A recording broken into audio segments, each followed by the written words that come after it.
إخواني أحبابي الصغار، أهلا أهلا فيكم أشرقت الأنوار، بالورد نحييكم وبكل الأزهار، أهلا أهلا فيكم أشرقت الأنوار.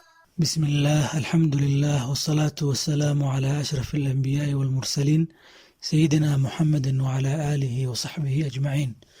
kulanti wacan kusoo dhawaada mar kale barnaamijkeenii u sheekeeya caruurta. qisadana maanta waxay ku saabsan tahay qisadii saxaabigii qoomkiisa imaamka u noqday oo salaada tujin jiray asagoo 7 jir ah. هيا هيا نجلس مع كل الإخوان، نتسلى ونتعلم وتذوب الأحزان، نسمع قصة مفيدة على مر الأزمان، نتعلم وننشد مع كل الأطيار. saxaabigan aan ka sheekeynayna oo qoomkiisa imaamka u noqday asagoo 7 sano jira waxaa la yiraahdaa Camr ibn Salima radiyallahu anhu. waxay deganaayeen deegaan ay dadka musaafiriinta aad u soo maraan oo ay ku nastaan ay deganaayeen, waana intaysan aabihii iyo adeeradii soo islaamin. asagana dabcan wiil yar ayuu ahaa. marka dadka musaafiriinta caadadu waxay ahayd maadaama ay dhul badan soo mareen, magaalooyin kala duwan ay soo mareen, waxyaalaha ay magaalooyinkaas ku soo arkeen inay ka sheekeeyaan ayaa caadada ahayd. waagaa nabiga calayhi salaatu wasalaam wuxuu deganaa magaalada Madiina. akhbaarta ugu muhiimsan ee dadka xiiseynayaanna waxay ahayd akhbaarta nabiga calayhi salaatu wasalaam. marka nimanka musaafiriinta waa la weydiin jiray in ay ka waramaan akhbaartii nabiga calayhi salaatu wasalaam, waxa uu yahay, dadka wax ugu yeeriyo iyo waxyaalo badanoo ka mid a inay warbixin ka bixiyaan. ilaa dadka aad bay ugu taagneed nabiga calayhi salaatu wasalaam akhbaartiisi.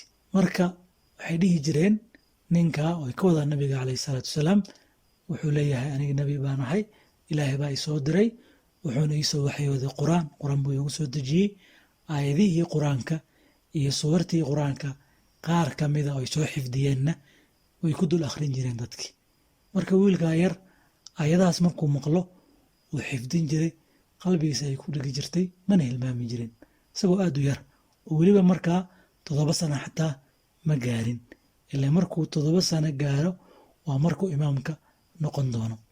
marka aabihii iyo adeeradiisan soo sheegnay ma aysan soo islaamin waqtigaas, oo sida carabta in badan oo ka midaba waxay sugi jireen loolanka nabiga calayhi salaatu wasalaam iyo qoomkiisa reer Maka Quraysh ka dhaxeeya meesha uu ku dhamaaday ay sugi jireen.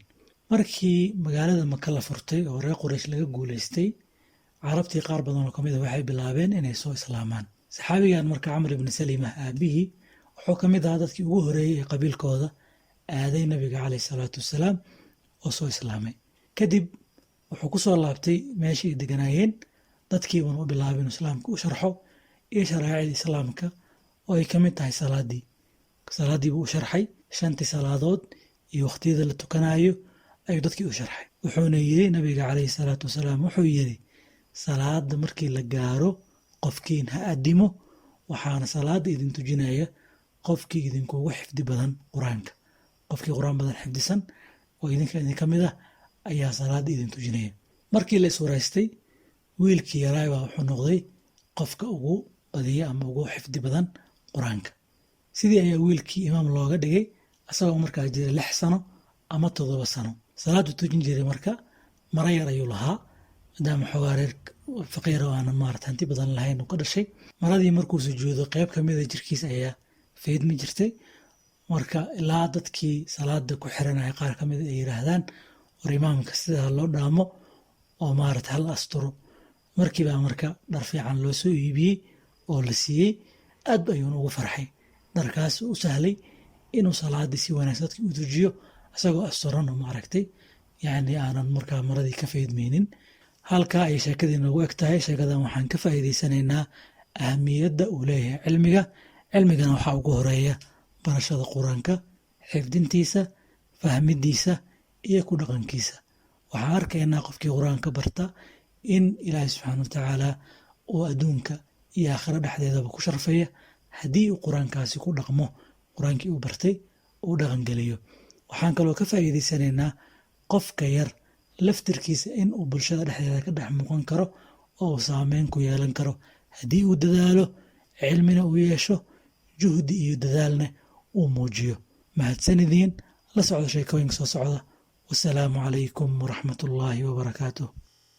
إخواني أحبابي الصغار، أهلا فيكم أشرقت الأنوار، بالورد نحييكم وبكل الأزهار، أهلا فيكم أشرقت الأنوار.